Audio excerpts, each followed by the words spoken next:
5 अगस्त 2019 से जम्मू एंड कश्मीर में जो वायलेंस है वो तकरीबन 50% कम हुआ है। कहा जा रहा है जो स्टोन पेल्टिंग है वो तो ऑलमोस्ट ख़त्म हो गई है। लॉ एंड ऑर्डर सिचुएशन जो है वो वहाँ पे उनके कंट्रोल में है। एक और अहम खबर आपको दें, पाक अफगान बॉर्डर पर फायरिंग, दोनों अतराफ हालात कशीदा हैं। लेकिन जो आज का इंसिडेंट है काफ़ी ज़्यादा फायरिंग हुई। हुर्रियत गेम से गया पत्थरबाजी बंद, क्योंकि जो दुकान थी जो जिस नाम पे ये फंडिंग चलाते थे वो बंद। हुर्रियत गया तो टेररिज्म को फंडिंग बंद हो गई। फिर वो यूं तालियां बजाता था। आप पता है ना कौन सा खिलौना है वो? तो मैं ये सीपे का खिलौना भी बिल्कुल इसी तरह का खिलौना है। ये चाबी भर के इसमें बस कर रहा ड्रामा ये, क्योंकि अभी तक ये वाजे नहीं हो रहा कि IMF स्टाफ लेवल मुआहिदा कब होगा। अगर आप गार्ड लोअर कर रहे हैं तो it means you are safe. दूसरे नंबर पे वहाँ पे मुस्लिम प्रेसिडेंट रह चुका है, 1 बार नहीं, 2 बार नहीं, 3 बार नहीं, 4 बार, ठीक है। यहाँ पे तो हमने प्रॉपर, ये आपको भी पता है मुझे भी पता है कि कानून बता दिया है कि कोई नॉन मुस्लिम ना तो प्रेसिडेंट बन सकता है ना प्राइम मिनिस्टर। $10 अरब से जायद रकम का बंदोबस्त पाकिस्तान के लिए है। एक सर दर्द बन चुका है ये इशू। अभी तक किसी मुल्क की तरफ से कोई ऐसी यकीन दहानी नहीं करवाई गई। J&K is becoming a contributor to the national growth। अभी आपने देखा होगा लिथियम का भी बड़ा जखीरा मिला वहाँ पे, और ये चीमा साहब आपको जान के खुशी होगी $420 बिलियन का जखीरा है जो मैंने इसकी एस्टिमेशन लगाई है, और अभी 18 जगह खुदाई और चल रही है। जय हिंद दोस्तों, very warm welcome to Hindustan special channel. जैसा कि दोस्तों आपने क्लिप में देखा, पाकिस्तानी मीडिया ये मान रहा है कि 370 हटने के बाद कश्मीर ज्यादा सेफ और डेवलप हुआ है। दूसरी तरफ इन दिनों पाकिस्तान में ये चर्चा बड़े जोरों शोरों से हो रही है कि जम्मू कश्मीर से भारतीय सेना की वापसी हो सकती है। केंद्र सरकार की तरफ से जम्मू कश्मीर का विशेष दर्जा खत्म किए जाने के करीब 3 साल के बाद इस मुद्दे पर विचार किया जा रहा है। मीडिया रिपोर्ट्स के अनुसार केंद्र सरकार जम्मू कश्मीर में कानून व्यवस्था की स्थिति में सुधार और आतंकी घटनाओं में कमी को देखते हुए इस संबंध में सलाह मशवरा कर रही है। रिपोर्ट में रक्षा संस्थान के अधिकारियों के हवाले से बताया गया है कि कश्मीर के भीतरी इलाकों से सेना के वापस आने के बाद वहां CRPF तैनात होगी।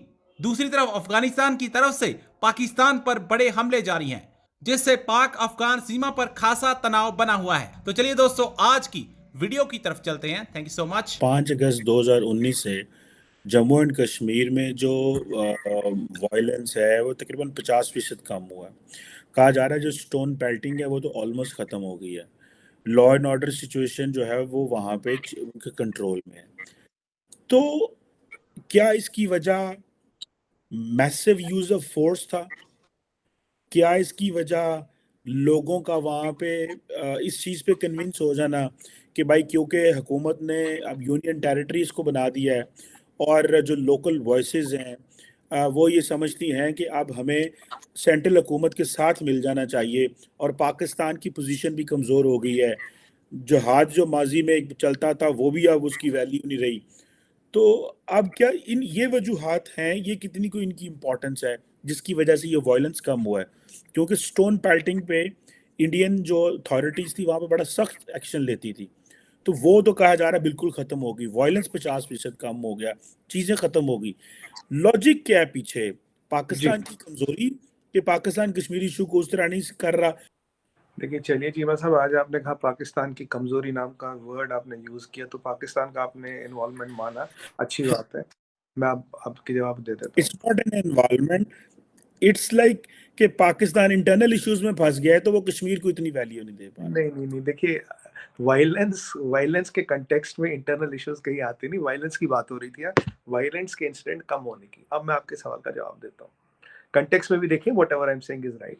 देखिए अब मैं आपके सवाल का जवाब देता हूँ। कुछ चीजें जो हमें समझनी पड़ेगी। जो पत्थरबाजी थी चीमा साहब, ये तो इंडस्ट्री थी, ये तो 500 रुपए, 1000 रुपए, 2000 रुपए का दिहाड़ी थी, रेट था पत्थरबाजी करने का, और ये पैसा आता था हुर्रियत कॉन्फ्रेंस के थ्रू। हुर्रियत कॉन्फ्रेंस की जब से दुकान बंद कर दी, तब से पैसे, जब से उनके लीडर्स पे क्रैकडाउन हुआ, उनके फॉरेन फंडिंग वगैरह ये सब पकड़ी गई, कहाँ से पैसा आता था, किस से आता था, ये सब ओपन मीडिया की बातें, कोई मैं आपको अंदर की खबर नहीं बता रहा। देखिए हुर्रियत गेम से गया पत्थरबाजी बंद, क्योंकि जो दुकान थी जो जिस नाम पे ये फंडिंग चलाते थे वो बंद। हुर्रियत गया तो टेररिज्म को फंडिंग बंद हो गई, और ऐसे कई सारे इश्यूज किए गए, ऐसे कई सारे क्रैकडाउन किए गए जहाँ से पैसा मिलना बंद हो गया। अमित शाह जी क्या कहते हैं? अमित शाह जी कहते हैं कि टेररिज्म सिर्फ पैसे पे चलता है। अजीत डोभाल साहब का भी ये कहना है, टेररिज्म वर्क्स ऑन मनी। पैसा नहीं है तो कोई टेररिज्म नहीं चलता, कहीं पे नहीं चलता। तो ये जो फंडिंग आ रही थी, जैसे इस फंडिंग को रोका गया, काफ़ी ये फर्जी एनजीओज भी चल रहे थे जो बाहर से पैसा ले रहे थे, इधर उधर से पैसा ला रहे थे कि ये है वो है, तो ये बंद हो गई। फॉरेन टेररिस्ट का इन्फिल्ट्रेशन कम कर दिया गया, जितने थे उनको I think all of them are eliminated minus a few.